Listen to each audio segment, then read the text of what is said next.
Overture. O sa matatandang musiko, madalas marinig ang obertura. Ito overture, ito overture, ito. Ano ba talaga? Ang literal na translation nito sa English ay opening. Kung titignan ng mga box pag bumili kayo ng mouthpiece, may nakalagay dito na overture o ang opening tip ng mouthpiece. Pero ang tanong, opening ng ano? Ang overture ay opening ng isang opera, yung pinagsamang literatura, kanta, musika, drama at sining visual. Ang opera nga pala ay Italian word meaning work. Kaya pag may pina-opera ka sa mukha mo o inoperahan ka, ibig sabihin isa ka ng art. Konektado rin pala yan sa opus na makikita sa mga pyesa kasi opus ang plural ng opera. Nasagot na ang tanong, ang obertura ay pambungad na musika ng isang opera at hudyat ito na magsisimula na ang palabas. Nilalaman ng obertura ang lahat ng tema ng buong opera. Sa madaling sabi, para siyang modern day medley pero iba ang konteksto at gamit. Sa paglipas ng panahon, naging stand-alone piece na ang obertura o tinawag na concert overture. At isa sa mga unang concert overture ay ang A Midsummer Night's Dream by Felix Mendelssohn.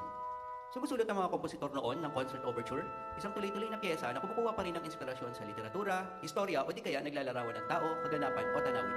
Sa librong A History of Western Music by Burkholder, Grout, and Paliska, mababasa ang program music at isang uri nito ay ang symphonic poem na nagmula kay Franz Liszt. Sa ibang bahagi ng kasaysayan, tinatawag ito na tone poem pero pareho lang naman talaga sila. Pamilyar naman sa inyo ang salitang poem na isinusulat ng mga poet. Ang symphonic poem naman ay likha ng mga symphonic poet. Hindi, biro lang. Siyempre, ng mga kompositor. At ilan sa mga sigat na symphonic poem ay ang Painted Love ni Tchaikovsky at Dante Martin ni Lucian San Pedro. Sa Pilipinas kasi, iba ang konteksto at gamit ng obertura. Alam naman natin na dala ng mga mananakop ang tradisyon ng band music. Mula noong panahon ng mga Espanyol ay ginagamit ang banda lalo na sa military.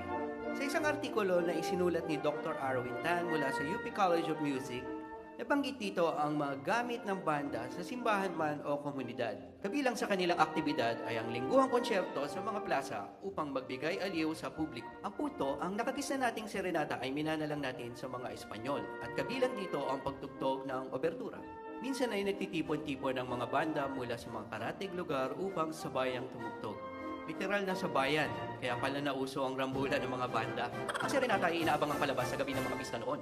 Di pa kasi uso ang kuryente noon, kaya wala pang Battle of the Band at Got Talent na puro singer lang naman ang nananalo.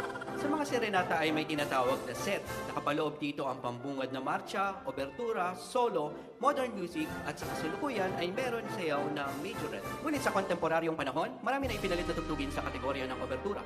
Halimbawa nito ang finale ni Tchaikovsky na hindi naman talaga overture, kundi ika-4 na bahagi ng Symphony No. 4. Sa makatuwid, merong pa una, ikalawa, ikatlong bahagi. Nariyan rin ang mga tone poem na may modernong tunog at struktura tulad ng Fate of the Gods. Ganun pa man, iba pa rin ang dating sa atin ng mga klasikal na obertura na nakagis na natin. Kahit nabihira na lang ang mga serenata sa mga lugar dahil unti-unti na itong pinapalitan ng mga naglalakihang speaker at iba't ibang uri ng palabas, nakakatuwa na may mga ilang lugar pa rin na piniligiraos ang tradisyonal na serenatang nakagis na natin. Marahil ay alam nyo na to, pero kung hindi pa, sana may naibahagi ako. Salamat!